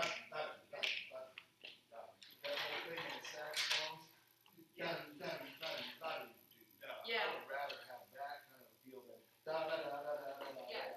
Yeah. The other thing I wanted to say about that part while we're talking about it, Ellington's notes also write that dynamics are going to follow the contour of the phrase. And this goes for everyone. So if you're starting high and going low, then follow the dynamics for that. And if you're going upward, then go get louder as you go. So let's try and think about that as we go through again. Let's start at the top. We're going to do this. If you're important, you're standing. If you're not, you're sitting down. Yes? Cool. Just kind of notice what you're surprised by if you're standing up. Because it might be interesting. Ready? Here we go. A one, a two, a one, two, ready, go.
Very cool. So everyone gets melody in here, which is pretty nice.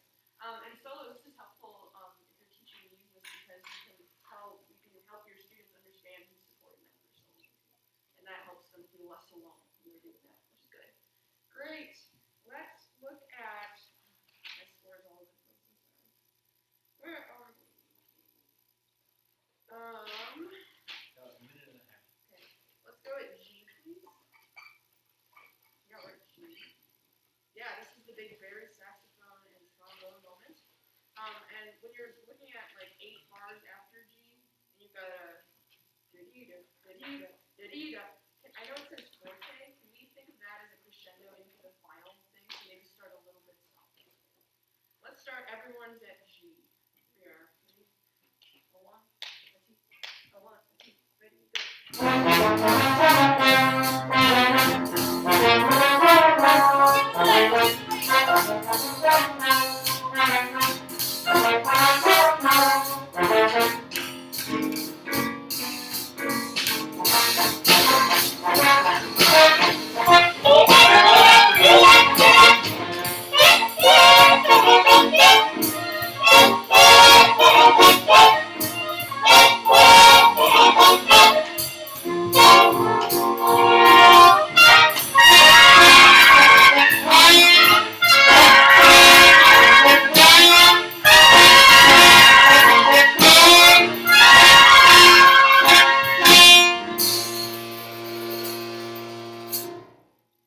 How much time? 30 seconds. Okay. Let's just look at this end. Can you please, let's pull that trumpet chord out. You don't have that. Do you know what I'm talking about where it says big shape? Can you just pull that note out so we can hear that, please?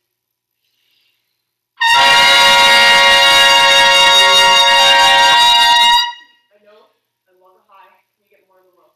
Try it again. Ready?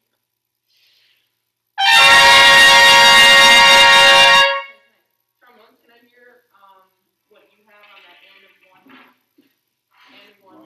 That note. Last thing we do, and then we'll take this one. And of one on that same spot. You have da da da da da. Just hold that note. First note.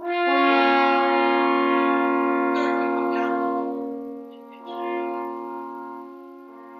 Nice, that's nice. Everyone, this is 8 from the end. 1, 2, 3, 4, 5, 6, 7, 8, 9 from the end. Saxophones. It's the 8th note from the chord. Yeah. Okay, this is the shout section right on the top of the right to the end. This is it. Ready? A 1, a 2, a 1, 2, ready, go!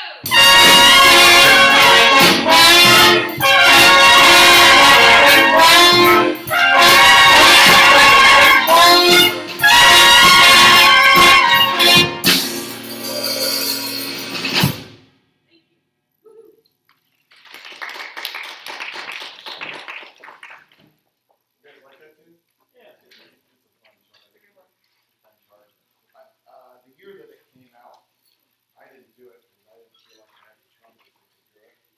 Because the trumpet, that shakes, the shakes really, really make that, that tune. And last year I had a really good trumpet section, so I was like, we're doing it, man.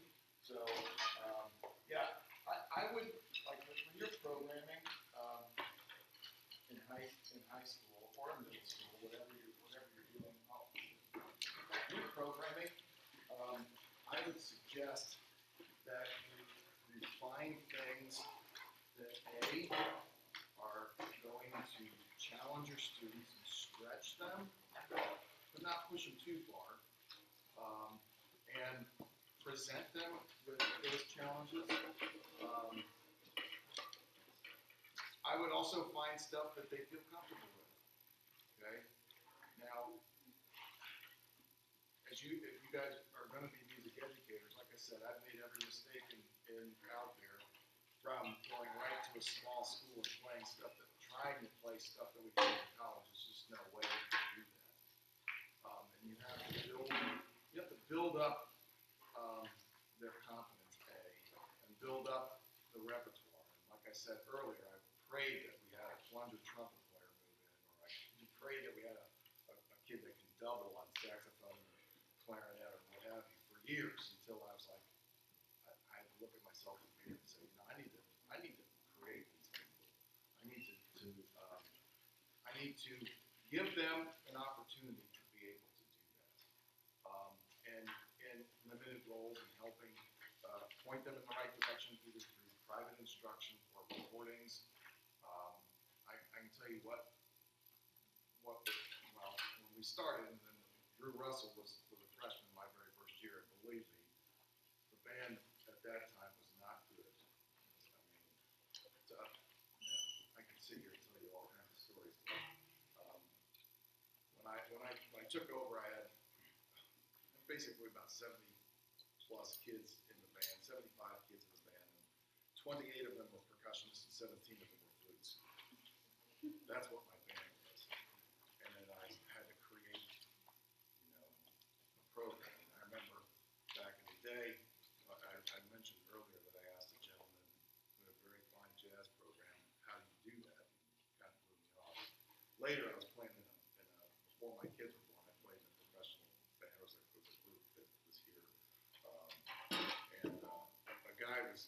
Barry, I was playing, I think I was playing lead tenor at the time.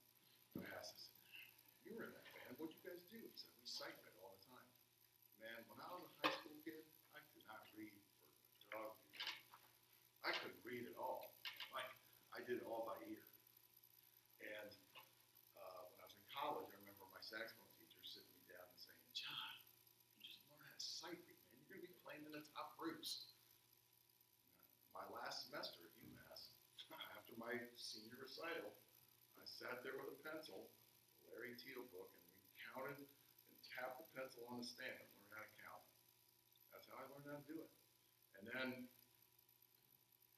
fast forward, we were playing like easy great, like the easy charts that year when Drew was a freshman. And 4 was one of the tunes we did, I remember. And we did a couple of charts like that level. And I had a bass player's dad was all geeking out on it, and he would record the band, and we had all these tapes sitting around. And then fast forward 4 years, when Drew was a senior, him and the lead trumpet player were in there. They would come in during lunch every day. And we had a good group of freshmen, really good group of freshmen. 2 girls came in, and Drew had found the tape in the closet, and he started playing it. And the 2 girls came in from lunch, and they crinkled up their nose, and they said, who is that? And Drew, in his snide remarks, said, oh, that's you guys. Mr. Curry recorded you. You didn't know that? Because we played the same exact tunes that we did 4 years ago, but with the second band. All right? And so that showed how much progress we had made over those 3 years. So what I did is I asked this guy, his name was Johnny, and I said, what'd you guys do? He said, we sight read all the time. Sight read. So we went out to Curtis Orchard. I don't know if it's been out to Curtis Orchard. And now they have a little place that you could play out there. But back in the day, you did. You played on a hay truck. And I pulled out a couple of those easy grade 3 charts. And I said, we're going to read on the gig. And the kids are like, what? No way. We're not doing that. I was like, oh, yes, we are. Because who's going to care? Pumpkins? Apples? Actually, that was the day that we came back. We were losing to Michigan really bad. We came back and won. It was big, probably 2000 or 2001, I don't know, something crazy like that. So from then, we just started sight reading a lot. Lisa can attest, man, we read lots of charts. It's not unusual in my top band to read 60 to 80 charts in a year, okay? In my third band, I'm probably doing 40 or 50 charts. They're easy, but the more charts you can put in front of them, the better. They're gonna learn how to play that stuff. And what I found is you can really create what you want in your program by just saying, hey, man, you sound good on the bass, man. Let's check out this Jack the Bear, man. Stretch it that way. Hey, there's a really good guy over at the university, Larry Gray. Go take a couple lessons with him, Chip Stevens, go take a lesson with him, man. That's a cool part about being in town, man, is just say, hey, Ben Carrasquillo, Catherine, go take lessons with Ben. That's what we did, man. That's how we built a program. That's how you can build a program. There's a guy, he's still up at Evanston High School. He did my third band when he was he did his grad work here. He went to Ithaca first, and he did my third band for a while. And then when that job opened up, he's a classical euphonium player. He's like, man, I don't feel like my jazz chops are up that great. Dude, you have the same situation that I have. You're in a Big Ten town with a great university there. Just point them in the right direction. Go take lessons with this guy. Go take lessons with Victor Goins. Go take lessons with whoever. Joel Spencer was up there at that time, and all those guys. Wherever you are, I'm sure you could find people to do that. The other advantage that we have down here is we play in clubs. We just go and play in bars, and I know in some places that's like taboo. That's taboo, man. I don't know, people go and see high school kids see people drinking. We actually throw a party, man. We have a thing called the swing dance, where we actually we have like all these middle school bands playing and stuff, and People are drinking, having a good time dancing. The dance society's there doing it. I mean, you do what you have to, man, in order to make your program vital, you know. I mean, people go over the top. The Edison person that at one point was doing like 50 gigs a year. I'm not into that. That's just too much. You know, you burn kids out. But you want to give them opportunities to get out there and play, and hear other kids play. Like we do a gig with Beloit in Oak Park almost every year. Like they come down right before Purdue. We all get together at it used to be the Iron Post, but now like Rose Bowl or Neal Street Blues. We play down there. You just go get out and play in front of people, man, and the kids dig it, and the parents dig it, and you know it's a good time. Jupiter's, we have a thing in the fall. We do at Jupiter's. It's like buy a wristband, all the pizza you want. And people come, they drink their beer, they eat the pizza, and we have like 5 groups play for them. Do it.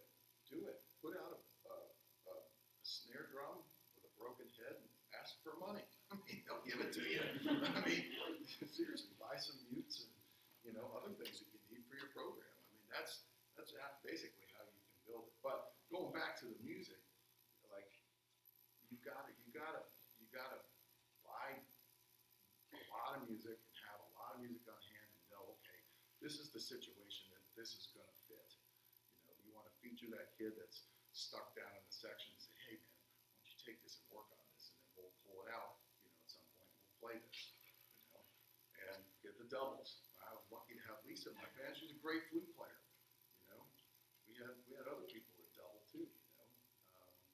And so, you know, that's what I have. But you guys have any specific questions for me? Yeah. When you first started like teaching, especially jazz, was there any resources that I guess really stuck out to you that helped you? Back then, not really. I mean, Jamie Aebersold books is where it was at. You know, I went once, actually, when I was teaching, I went to Jamie Aebersold as an adult. And that was fun. But, man, the stuff is so much more advanced now. Like, Matthew was studying with Marcello, I forget what his last name is, but he's in Michigan now. But when he was in 6th grade, and he said, you got to get audio stretch, and you got to do this.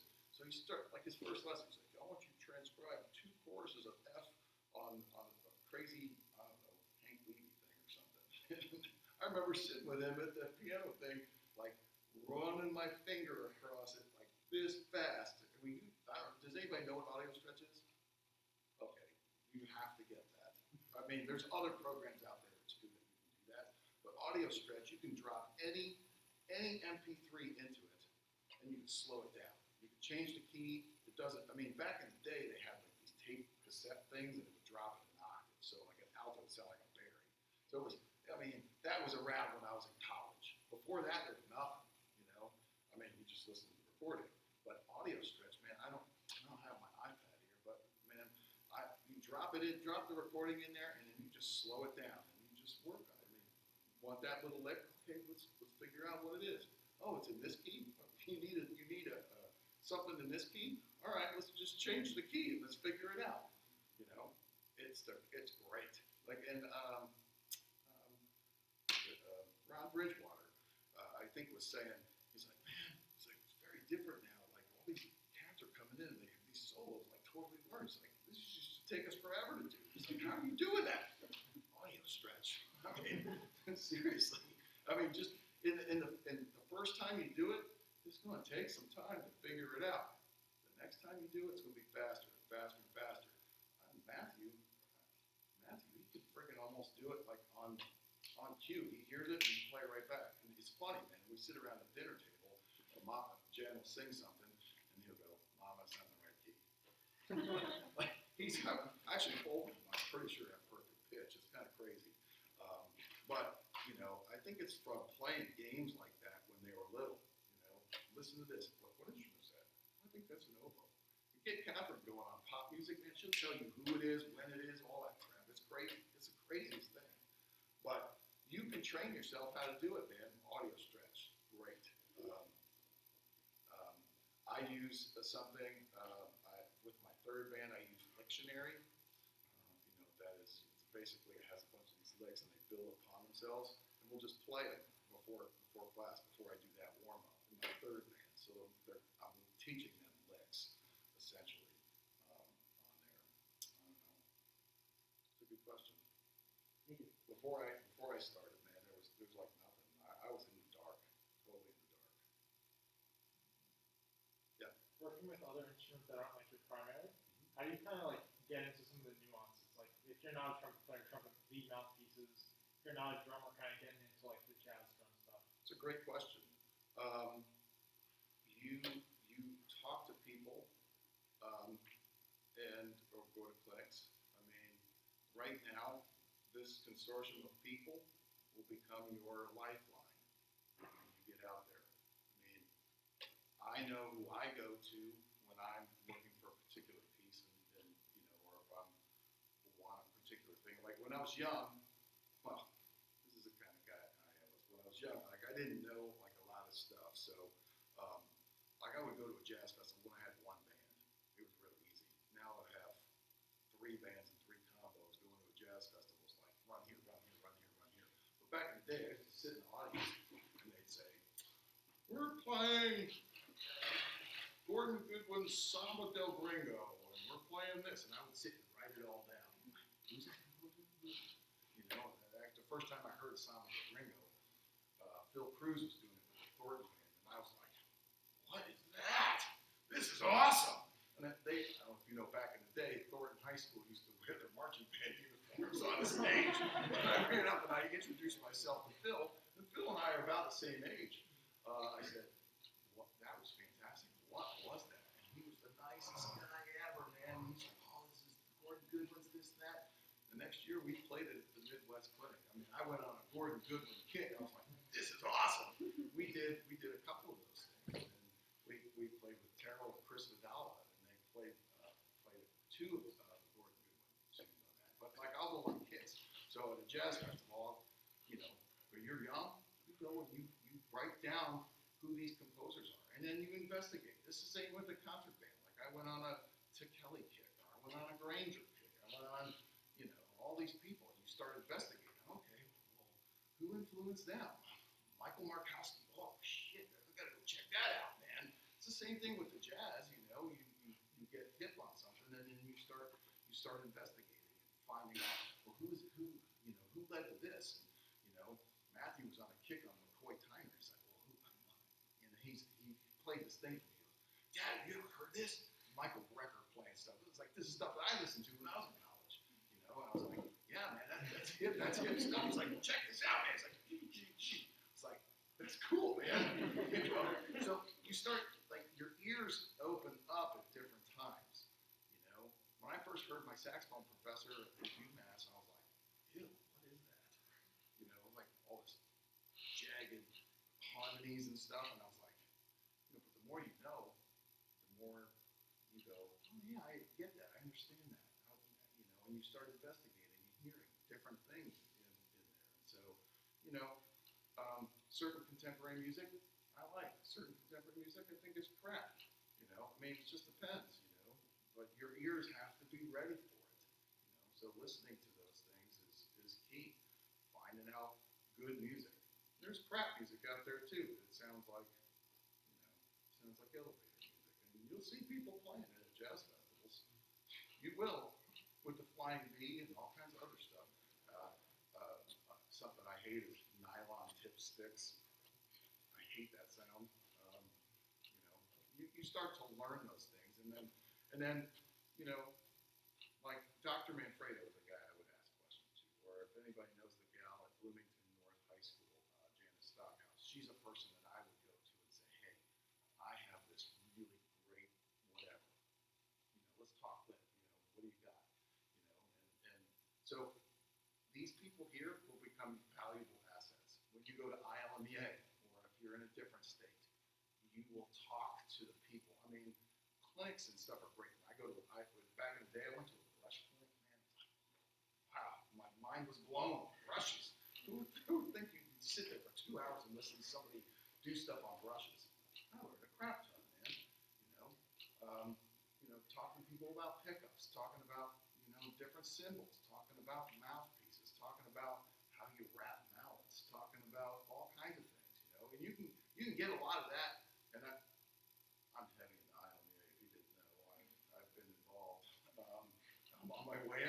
I've been involved. So I definitely say, join ILMEA, be a part, go to those clinics.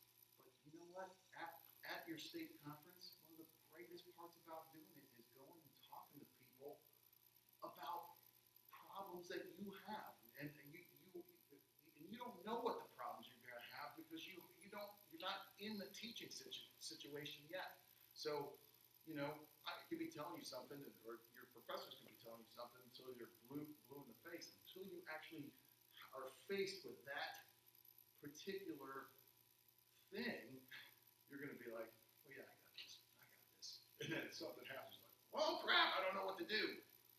You know, so you ask somebody, or you bring in a guest artist, or, you know, I think one of the best things about ILMEA is just shooting shit with people in the hallway. Hey man, what do you think about this? Or, what's this piece? I got a great French horn section. What do I do? You know, pick people's brains. Most people are going to be genuine and talk to you. There's only a few real jerkheads in the world, and I've seen to bump into all of them.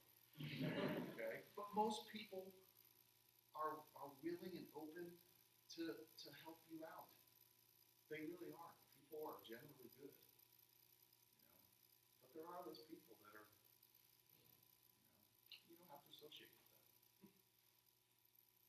Any other questions? It's a good one. I know we're past time, so is anyone have anything? Thank you so much for being here. This is really awesome. No problem. I've been the person that's been on the other side of being shunned, so I will never be that person. I've told myself I will never be that person. And you need to choose yourself never to be that person either. You know, if somebody wants something and you know how to do it, help them out. And that's the best of everything. So, yeah, thanks for having me. Karen Music, BP is doing this fireside chat on Sunday, in the fishbowl at 3 o'clock. So please be there. That'd be great. It's the time they get to ask all sorts of questions. And I think the nomination form for next year's board closes on tomorrow. I think so. If you haven't accepted your nomination yet, do it. Because it's due tomorrow. I don't know what time. It's on the calendar. 4 o'clock maybe? I don't know. Thank you. Next week is concert reading band. We'll send that out. Oh, I didn't know. I'm still ready. I drank the whole thing.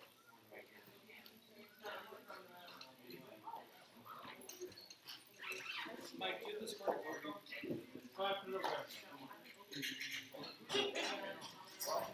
Or where? Bob, right by the chair. Oh.